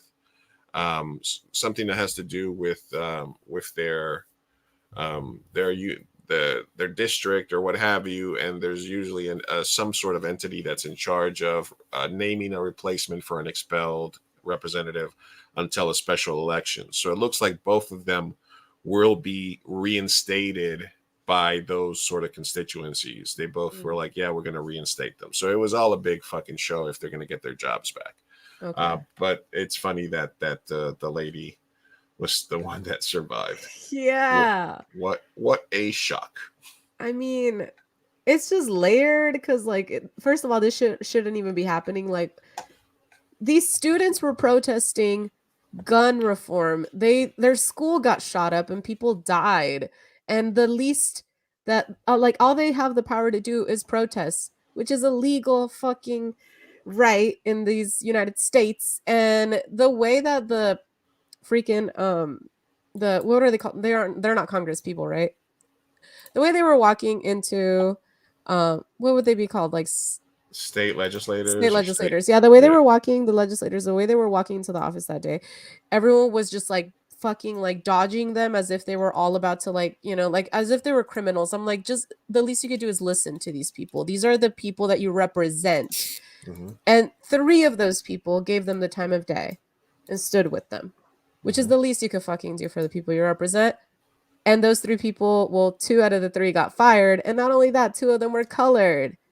Well, the other one was white. Like, how blatant, like, how messed up is our society, dude? It's fine. It's fine. Everything is fine. Yeah, no, it's definitely fucked up that. And then I think Andy said this in one of our pods, which is in the last pod she was here, where she said vote local. But the thing is, like I said, I always say, Democrats are cucks, Republicans are the devil, and the difference is that they understood 15, 20 years ago that they saw that. Look, for example, here's a story that came out. Alarmed over young people increasingly proving to be a force for Democrats in the ballot box, Republican lawmakers in a number of states have been trying to enact new obstacles for voting for college students. They realized long ago that this was happening, that the younger people were going to be voting overwhelmingly Democratic, that as minorities, I'm going to crinkle paper while I talk. Oh, sorry, you can hear that? Damn. Sorry, go ahead. That minorities were having more kids, and therefore there were going to be more minority and Democratic voters, et cetera, et cetera. So they needed to rig the system. So they've been gerrymandering districts. They've been eliminated deep blue districts and replacing them with weird squiggly lines and smaller Republican districts. They've been doing everything that they could. They've been attacking local school boards, local boards. They've been attacking and putting a lot more money into state representatives, state congressmen, state senator elections. because ultimately those are the organizations that, even if you're in a deep blue state like Pennsylvania, if you control the state assembly, you can in theory cancel out what the will of the people of that state is, by not certifying an election, by being in charge of elections, by saying there's no early voting, there's no ballot harvesting, shit like that. So Republicans have taken the steps they need to gain control of state senates, like what happened in North Carolina, where a democratically elected, she's democratically elected in a deep blue district, switches sides of the aisle, becomes a Republican 5 months after she's elected, giving them a supermajority. They do things like this because they know they can't win with a majority. They know that their policies, what do you know about Republican policies? There's none. There's none. The old school Republican was small government, less taxes, less regulation. Now it's like, xenophobia. Now it's basically fear mongering, and it's doing all these micro things to go against woke, to go against Bud Light, to go against stupid stuff like that. Yeah, that it's makes creating panic. That makes no sense. And so they know that they need to create these laws. They need to create these obstacles. They need to stop kids from voting. Look at what just happened in Wisconsin. One of the biggest districts, or a small district that has a bunch of universities, outvoted a much larger size district because all of those college students voted, and they stood in line for hours to vote. And so this is what they get. But at least they know what they're doing. They know that they need to control local assemblies, control local elections, and that's the only way they're going to keep kids in doing it. The good news is you can't fight against the youth because they're rude people. So eventually, all these we're a generation or two away from real change. Whoever comes after Gen Z, Gen Z is going to do a lot of the work, voting a lot of these people out and doing a lot of things. So what you can do is brainwash the new generation, which is where the whole alpha movement and all of that is happening. You try to brainwash a lot of the generation's men, and you keep going this MAGA generation. So I don't know. I don't think it's macro. I think that it is a very small subset of people, but yeah, we'll see. Time will tell, I guess. Yeah, and it's interesting that you talked about that because I had something queued up regarding that. Nice. By the way, I was getting a cough drop, so let me know if it gets too ASMR-y. No, you're good. You can mute yourself. Out of hands these days. I've had enough of this. This punishment stuff is going to stop. You're not going to tell me what I'm going to do and not do? I am now the alpha. Bro. That's not how this works. I am the teacher. The alpha takes priority over the teacher. The alpha takes priority over everything. Do you not know how that works? The teacher is telling the alpha to sit in the seat right now. And the alpha doesn't have to listen to orders.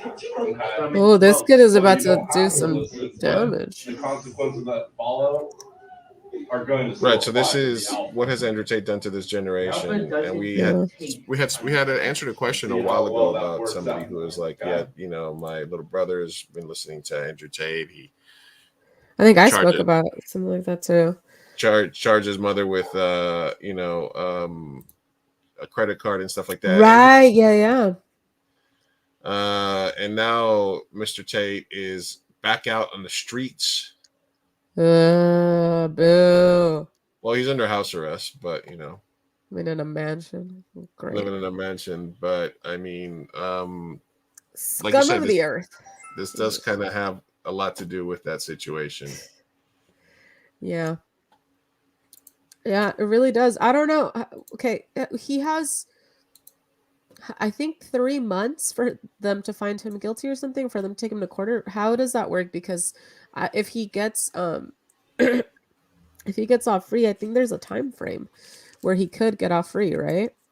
Yeah, I mean, I don't know how the Romanian penal system works, but I do know that they were like, they could hold them for X amount of time, Yeah. and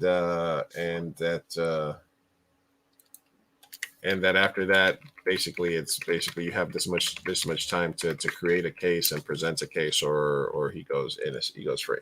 Yeah. So let's hope that happens. I think that there's plenty of evidence. Man, dude, what is he doing to this generation though? And it's not only him, it's a lot of people that are becoming take copycats. And it's just because it's an easy grift, you know?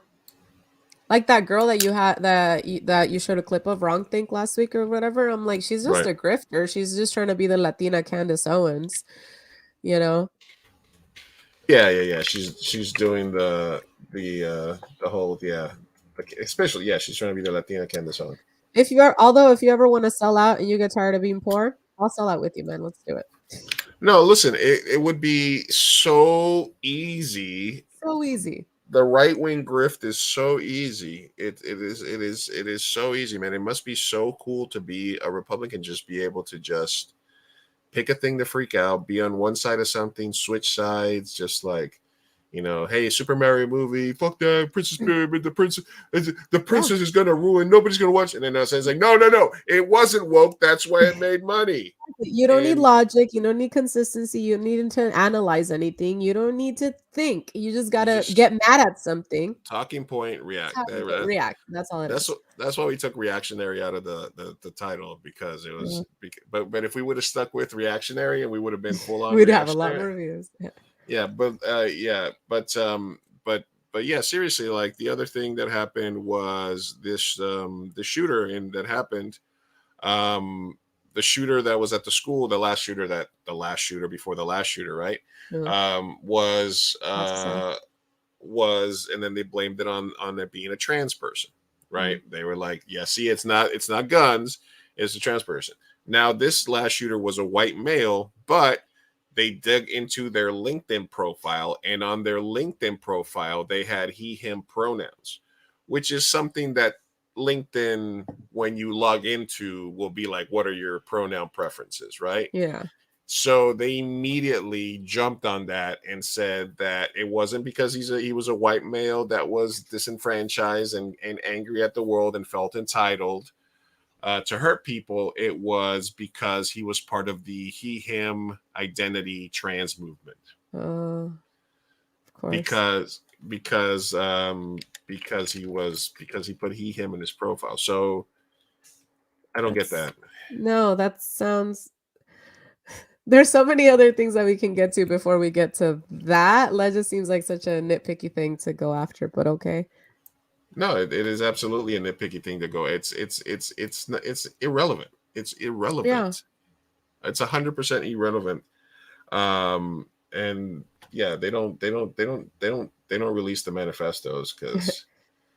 But this guy live streamed himself going on a murder spree on Instagram. So I mean, the minute that became available on Facebook and Instagram, I was like, at some point, somebody's going to do something horrible live. Yeah. And it's happened a few times now. In Australia, I think the New Zealand mass shooter did that. This guy's done it. Other people have tried to do that. So, hey, that's the hellscape. Oh, geez. It's fine. It's fine. It's all fine.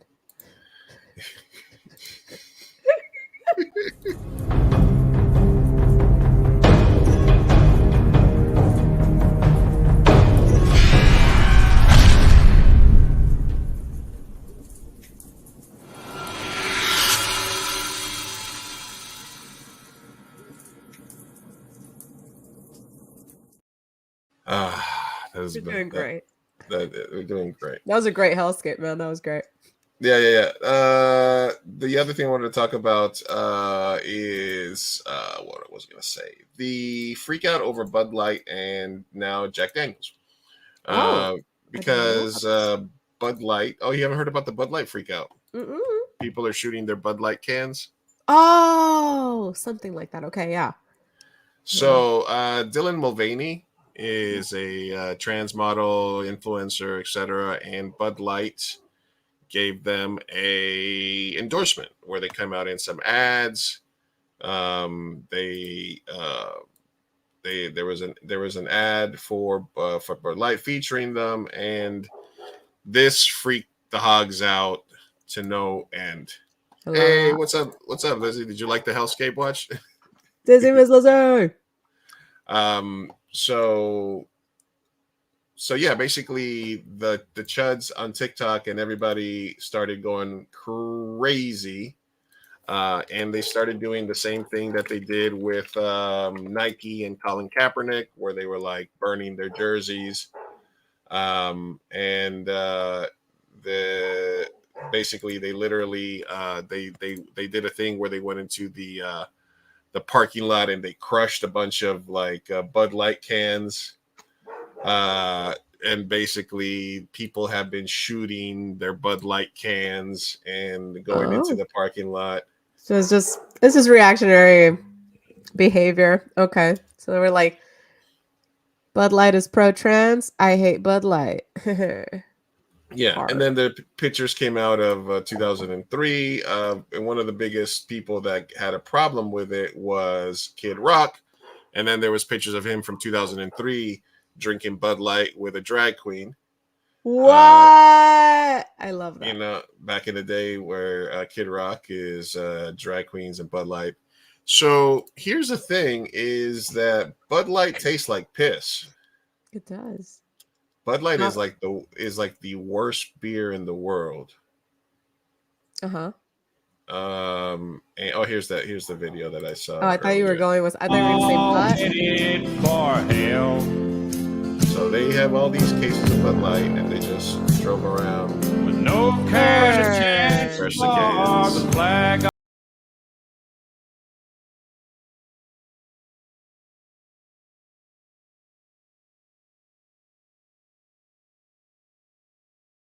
Also, All right, it's must stink. But that is so wasteful. What? Yeah. All I know is most drinkers looked out. So here's the thing. Yeah.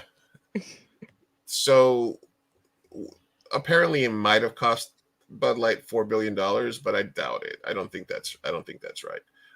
When Nike started getting shit for the Colin Kaepernick thing, people said they were going to break Nike and blah, blah, blah. They were burning shoes that they already paid for, which is fucking stupid.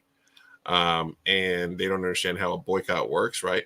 And guess what Nike today is? Nike today is the #1 shoemaker in the world, and they're the #2 apparel maker in the world. So it didn't do shit. Gay people and trans people drink a lot of alcohol. We do. You know? And I don't like Bud Light, but you know what? If y'all gonna discriminate, I guess I'll start buying some Bud Light. I mean, there's got to be a reason. Doing what needs to be done. What kind of fucking stupid idea is it that you're doing what needs to be done? Jesus. So then they came after Jack Daniels. Oh, what did they do? Jack Daniels had an ad. And the thing is that Jack Daniels is based on the stolen recipe. Jack Daniels stole his recipe from a black man. And basically, Jack Daniels went woke. Travis Tritt said he was deleting all Anheuser-Busch products from Mercure Hospitality. They've done videos on all the beers because Bud owns a bunch of other beer companies, right? Bud owns, like, I think Heineken or some other companies. They own a bunch of better. Right. And but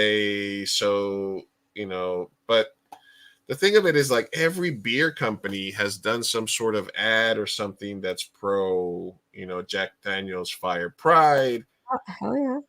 Corona's done ads, Coors Light does ads. Like, you're not gonna fight.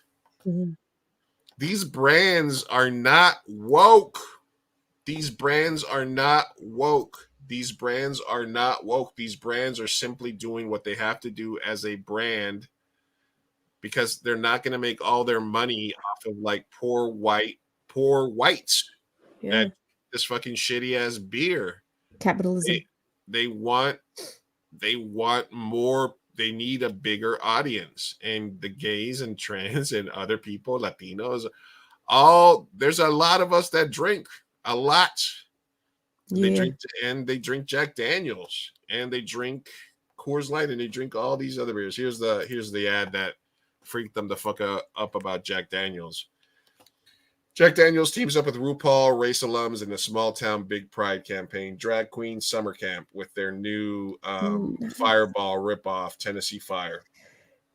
Rip off. Nice. Okay. See, I mean, this is something that everyone freaking does. Okay. Just because they're trying to sell to the masses. It's capitalism, baby. Yeah. But again, this is how you keep people ignorant, is by getting them mad over little non-issues like these. And here again, somebody making a point of good for you, man. You're throwing your money away. Throwing away a little Jack Daniels bottle that you already paid for. You already paid for. You already paid for this. You already had it, and you're gonna throw it down the toilet. Yeah. So I mean, congratulations on being an idiot. Like, yeah, you bought that and then you threw it away. Like, there's literally people that are going out and shooting Bud Light bottles and like going out there and. I hope they drank it before they shot it. Yeah, no, it's and definitely. They didn't. But it's okay. Look, they bought it, so it's fine. Yeah. They're so, man, maybe I'll buy some and like water my plants with it or something. Like, there you go. I can't drink Bud Light. It's like 99% water, so I'm sure your plants will do just fine. Yeah, it's insane that they're doing that. But here, the new Bud Light ad here has got the it's got a bottle. It's got just a picture of an influencer on it. I mean, they're just trying to find a bigger audience. That's what that's what you're supposed to do. Mm-hmm. Yeah, no. I mean, objectively, Bud Light is not great. So. No, it's horrible. It's like college beer. It's like I'm already tipsy and I just want to keep this buzz going, and that's the last beer in the, available. So. Yeah, my sound is off. I can't hear some of these videos that I'm supposed to play, so I'm just gonna save some of these for. I'm just gonna save some of these for later on. All right, I am gonna share. Huh? I was gonna say I love your headphones. When you look to the side, the lights. I don't know why I've been hyper focusing on it today. It's great. It looks great. Bud Light is the only perfect beer for beer pong. Yes. Doesn't get you too tipsy. Doesn't get. Yeah, it's a good beer pong. It's a good beer pong beer. It's it's cheap. It's water. It's like after you've been drinking and you just want to sort of keep a buzz but not go over the top. What is it? Beer after liquor, or liquor after beer, liquor after beer in the clear. Beer before liquor. Never been sicker. I don't know. Yeah, I don't know. All right. I was gonna play this, but I can't play the sound. So this Thursday, we have another filmmaker that's going to be joining us, and I'm going to put the link to this movie on the screen. It's called Chico and Rico Animal Avengers. Yeah. So we're going to be. I'm going to put the copy of the link here to share with you guys. Take a look at it. It's one of the movies that we featured as part of our showcase. It's a really funny sort of action Western movie that turns into like a kung fu movie. It features dogs, kung fu, a lot of really cool action, and it's really funny. So I'll put it in the comment section there so you guys can check it out. We will have the director of this movie on Thursday. Yeah. So go check them out, and we'll have that. We'll watch more stuff on Thursday. It's exciting. I'm excited. Yeah. I love that movie. All right, we're gonna get to a segment that I like to call "Should I Buy This?" Lou. All right, try to sell me on it. All right, so this is the company that I get all these like special one-off hats for, and this was the one that caught my eye recently. It's called the Mecha Panther. So if you look at it, it's got like the panther, but then it's got the underneath panther, and it's got like those cool colors. It's the colorway is pretty. I have black hats, but most of the black hats I have like a different sort of colorway on it. So what's under the cap? Under the cap, I think it's this that teal. Yeah, it's like maybe similar to this. It's Okay. most of the hats have like a similar. It's the same brand as these, so they're all like embroidered. They're all like really high quality. But I haven't bought myself a new hat like in 3 months. Lou, we had this conversation 3 months ago. Yeah. It was my last one, whatever. Yeah, that's my last one. All right. If anybody wants to buy me this hat, I'm gonna put it in the chat. Let's get some sponsorship. Somebody sponsor this man's hat addiction, please. Got to be bigger than 7 3/4 though. Don't get it, because it's got to be 7 3/4 and 7 7/8 if you want to get me this hat. Anyway, all right. I don't know. I'm thinking about it. I'm thinking about it. It's a nice hat. Cool design. It's a cool design. It is a really cool design. Shout out the Clink Room that does these hats. All right, I had this one. Mean Girls author takes legal action against Paramount, slams Tina Fey. What? So Mean Girls was originally a story written by author Rosalinda Wiseman, who wrote the book Queen Bees and Wannabes. The film that was adapted in 2004 into the hit film Mean Girls, and basically she's alleging that the studio Paramount have denied making net profits from the franchise and have not fairly compensated her for the source material. She made about $400,000 after selling the film rights, but it has not received any additional payments since. One of the things that she sort of was thinking she was going to receive some payments for was Mean Girls the musical. So she sells the rights to her book. They adapt it. Tina Fey makes it. And then after that, all this Mean Girls becomes like a big thing. And it spins off into this musical. And she's thinking they're going to give her a little bit of money on that for the back end. And she was waiting and waiting and waiting, and nothing happened. So now she's suing. We created this thing. Tina took my word. She did an extraordinary job with it. She brought it to life, and the material has been used and recycled for the last 20 years. I'm clearly recognized and acknowledged by Tina as the source. I'm recognized, and yet I deserve nothing. Your thoughts? Oh, man. See, that's difficult because I want to be on her side. But I know that, like, when you get into like contracts and shit like that, it's all very black and white. And so if you sold your source material for a fit price or something, I don't know, it's whatever was in the contract. Like, she can sue, but I don't know what was on the initial contract. A lot of times you just sell your rights to your book, and then once it's gone, so I don't know if she agreed to having residuals. I don't know what the agreement was. So if she feels like she has a case and she's suing, then I hope she wins, because this is a lot of money, and I hope that she didn't get screwed. 400,000 she seems to think like she did get screwed, so I don't know. 400,000 is a lot of money. You got to remember it's in 2002, and yeah, that's what I'm thinking. I'm like, it sounds like a fair deal, honestly. The thing about it is that, and this is something that as indie filmmakers and writers we have to be careful of, is that sometimes that first contract, that first distribution deal, this happens for musicians.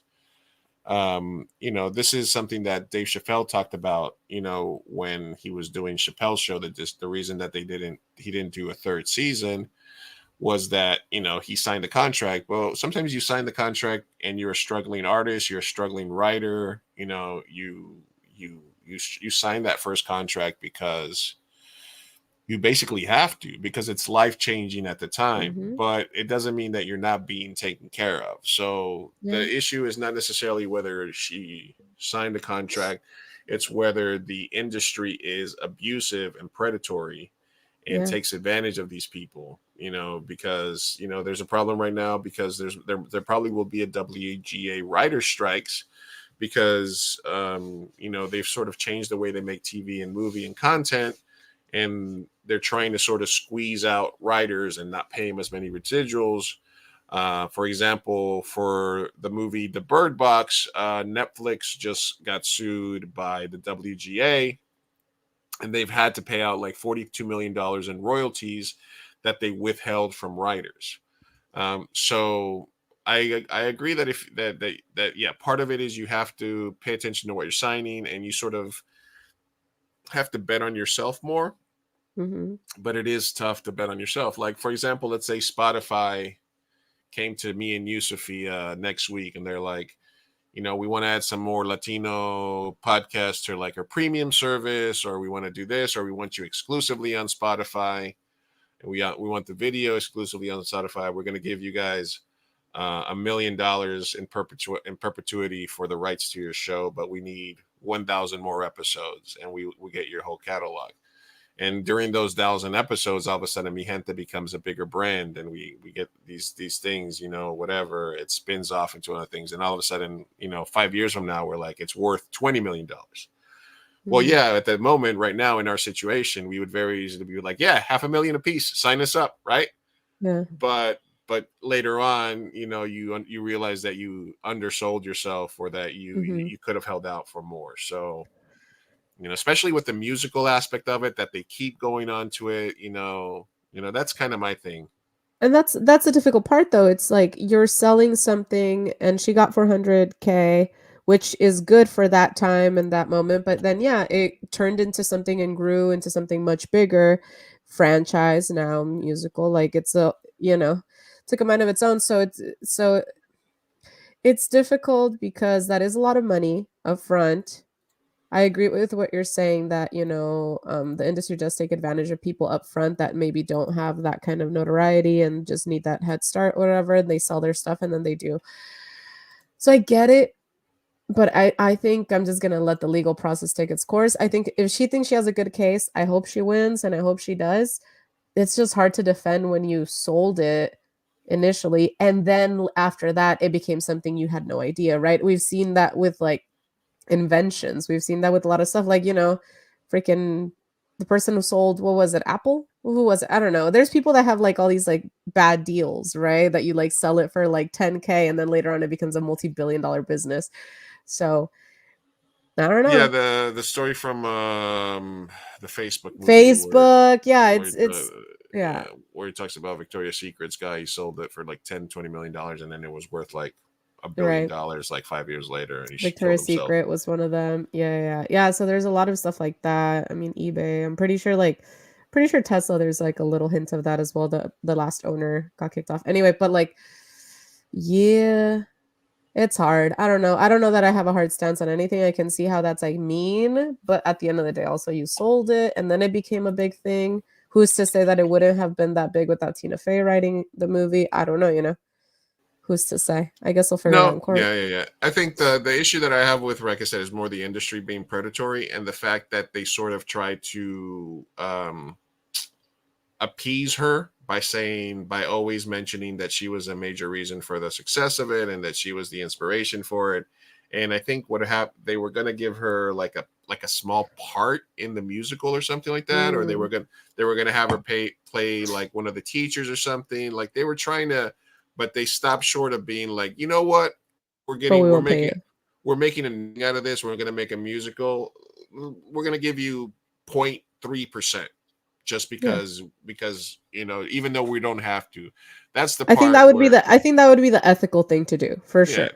That was the thing that like Chappelle did in a special, where he's like, you know, Netflix put my stuff on, and technically they had the right to do that, but I told them I didn't like to because I felt like I signed that contract, and they took it down, and then they renegotiated and gave him some more money, even though they necessarily didn't have to, because they felt it was the right thing. So I think, you know, I think it's one of those situations. Yeah, we're obviously late stage capitalism. We're obviously in this situation, you know. So it makes sense that that it happens this way, but it doesn't make it right, and from my perspective. No, I agree that it's not right, and she's due a little more.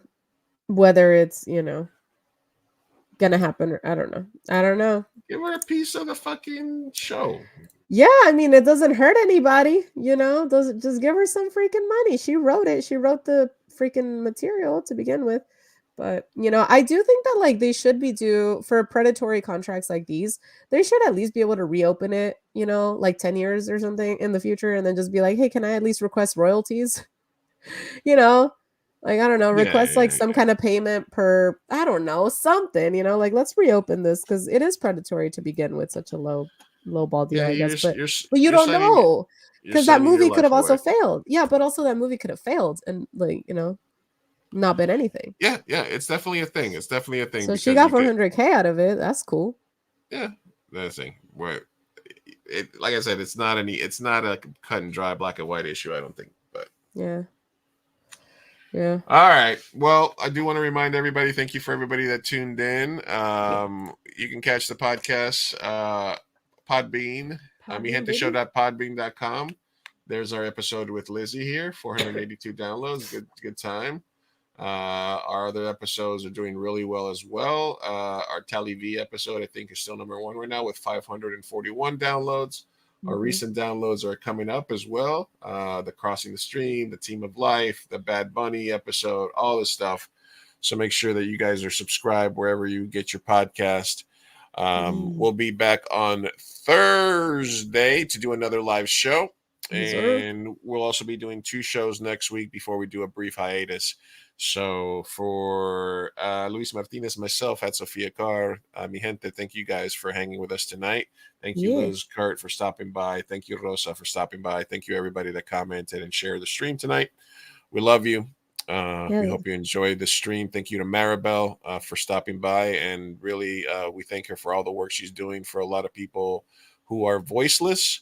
And she, I'm sure she was tired of answering all those questions, but she did a great job because obviously she's been doing this for a long time, but we do appreciate her stopping by and that she, took my, my shit talking in good nature. In good nature, yes. Yeah, she's awesome. So we look forward to seeing her again, hopefully. Thank you, Mas Paz Leather, again, also for stopping by.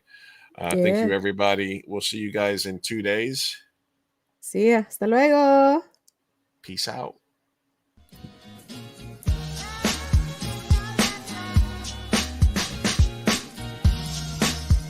Vamos, papá, hay que irnos. Me estoy aguantando desde que pusieron el domo. Puedes esperar. Muchas personas trabajaron en esta película y solo quieren que te aprendas sus nombres de memoria.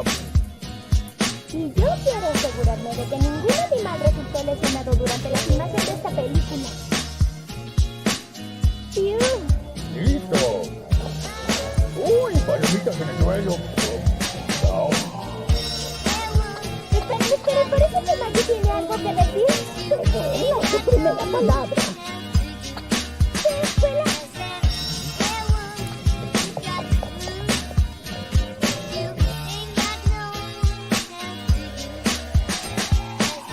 ¡4 años de escuela de cinematografía para esto!